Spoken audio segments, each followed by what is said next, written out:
Assalamualaikum warahmatullahi wabarakatuh.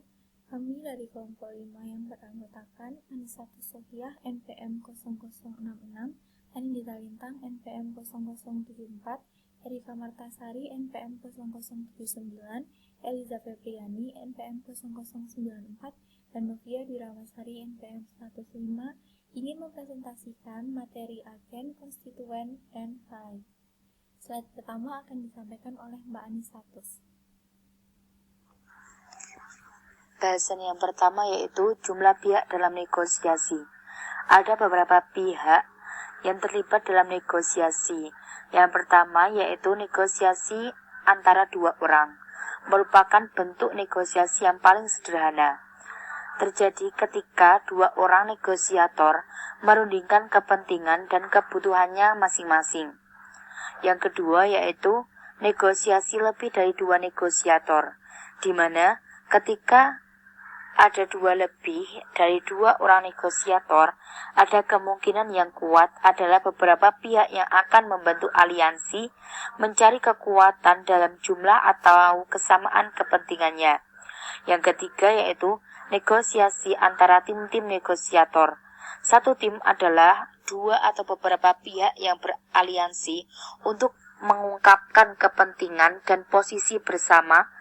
Ketika jumlah negosiasi bertambah, kemungkinan untuk menemukan dasar yang sama dan yang memuaskan semua kepentingan biasanya akan menurun.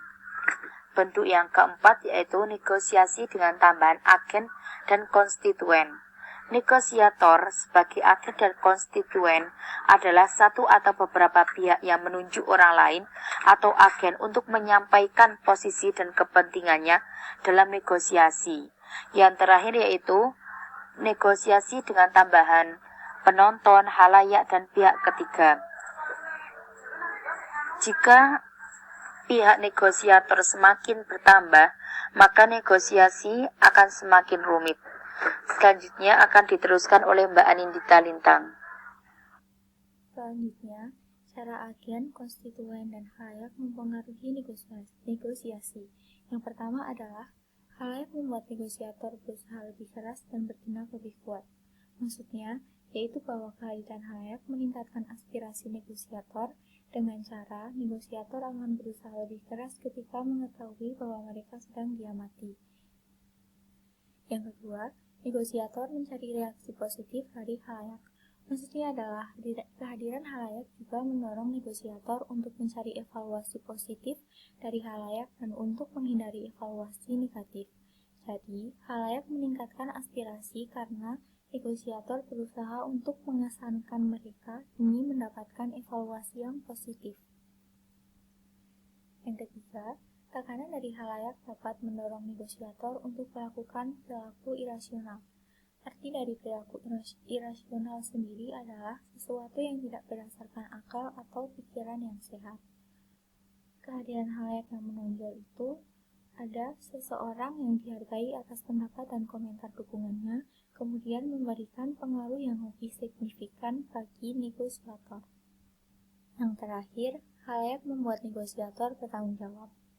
Halayak mempertahankan kendali atas negosiator dengan membuat mereka bertanggung jawab atas kinerjanya dan dengan memberikan penghargaan atau hukuman berdasarkan kinerja tersebut. Halayak yang menggantungkan hasil negosiasi pada kinerja negosiator biasanya akan memaksa negosiator untuk tetap kuat, kukuh, menuntut, dan pantang mundur dalam memperjuangkan hasil terbaik. Kegagalan dalam cara ini di hadapan halayak dapat menimbulkan kritik masyarakat terhadap negosiator, dengan harapan bahwa kritik tersebut akan mempermalukannya dan membuatnya bekerja dengan lebih baik. Selanjutnya akan disampaikan oleh Mbak Erika. Selanjutnya, saran bagi agen untuk menangani konstituen dan halayak. Yang pertama, klarifikasi ekspektasi peran dan kontrak kinerja. Konstituen dapat menegosiasikan kontrak perilaku dan atau kontrak hasil dengan agennya. Kontrak perilaku hanya mengharuskan agen untuk melakukan perilaku-perilaku tertentu. Misalnya, bagi seorang pengacara, untuk memberikan perwakilan yang memadai dalam masalah hukum. Sedangkan kontrak hasil akan menghargai negosiator karena telah mencapai hasil-hasil tertentu. Misalnya, membuat lawan mencabut gugatan. Jika konstituen tidak menentukan bagaimana agen dievaluasi atau dihargai, maka agen harus bertanya secara langsung, sehingga ia mengetahui apa yang harus dilakukan dan menghilangkan kesalahpahaman. Yang kedua, klarifikasi otoritas untuk mencapai kesepakatan.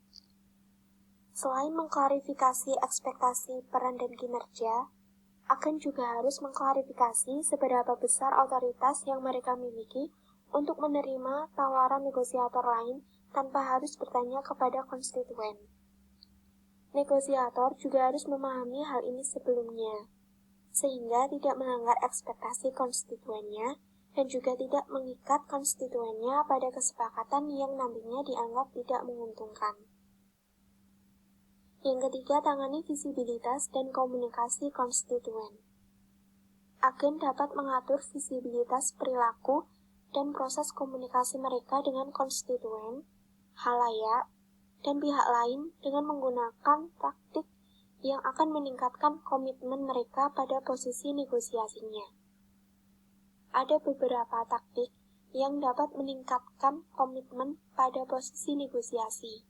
Yang pertama, batasi konsesi seseorang dengan melakukan negosiasi yang diketahui oleh konstituen.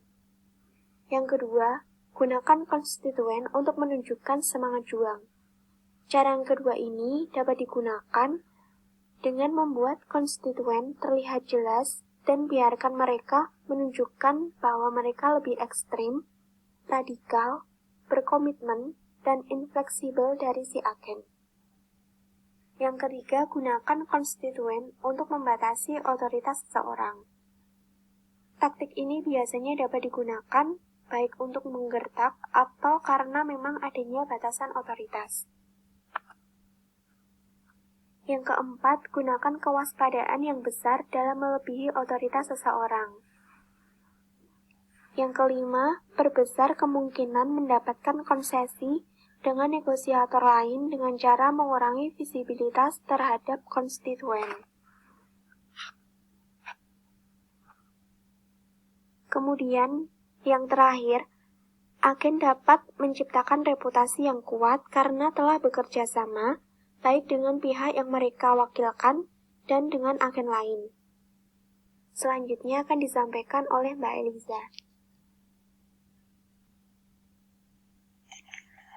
Selanjutnya, berkomunikasi secara tidak langsung dengan halayak dan konstituen. Berkomunikasi tidak langsung merupakan upaya-upaya yang dilakukan oleh negosiator untuk menyatukan opini halayak dan konstituen terhadap pihak lain. Komunikasi secara tidak langsung ini memiliki beberapa cara. Yang pertama yaitu berkomunikasi melalui atasan dan yang kedua berkomunikasi melalui perantara. Yang pertama, teknik berkomunikasi melalui atasan ini sering digunakan ketika negosiator merupakan perwakilan dari dua organisasi yang tersusun secara hierarki.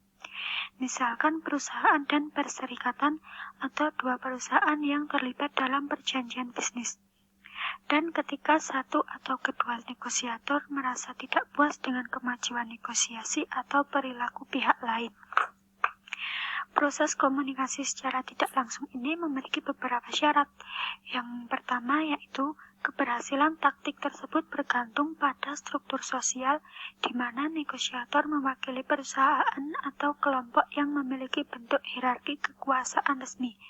Kemudian syarat yang kedua yaitu negosiator utama tidak boleh menjadi orang yang memiliki otoritas terbesar seperti presiden, ketua, atau wakil presiden penjualan. Kemudian teknik berkomunikasi yang kedua yaitu berkomunikasi melalui perantara. Negosiator berkomunikasi melalui perantara ketika mereka harus melakukan kontak tidak resmi dengan pihak lain, negosiator lawan, atau konstituen. Di sini pendekatannya dilakukan melalui kontak eksternal yang bisa bertindak sebagai perantara atau penengah komunikasi.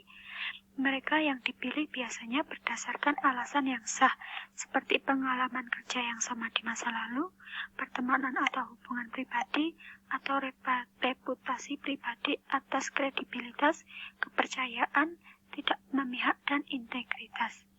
Kemudian slide selanjutnya akan dijelaskan oleh Mbak Novia. Berkomunikasi secara langsung dengan konstituen pihak lain. Komunikasi langsung dengan konstituen pihak lain, terutama tanpa adanya persetujuan dari agen lain, akan dianggap sebagai taktik penghasutan.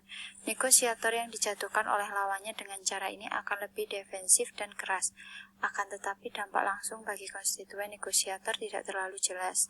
Ketika konstituen meragukan efektivitas agennya sendiri, komunikasi langsung yang terbuka dan akurat dari negosiator lain dapat berfungsi untuk mengurangi kepercayaan mereka dalam agennya lebih jauh lagi. Berkomunikasi langsung dengan penonton. Komunikasi melalui penonton dapat terjadi: 1. Sebagai taktik yang eksplisit dan disengaja untuk menggunakan pengaruh pada pihak lain, tetapi melalui jalur yang tidak langsung. 2. Sebagai upaya untuk membangun dukungan dan persekutuan bagi kedudukan seseorang. 3. Sebagai akibat dari kecenderungan alami bagi konflik untuk berkembang dan menyelubung penonton yang tidak bersangkutan. Komunikasi melalui halayak, khususnya media, sangat biasa dalam negosiasi utama masyarakat, lingkungan, dan kepemerintahan. Komunikasi melalui media juga dapat digunakan untuk menjangkau konstitusi sebuah pihak. Efektivitas komunikasi melalui halayak ditentukan oleh beberapa faktor.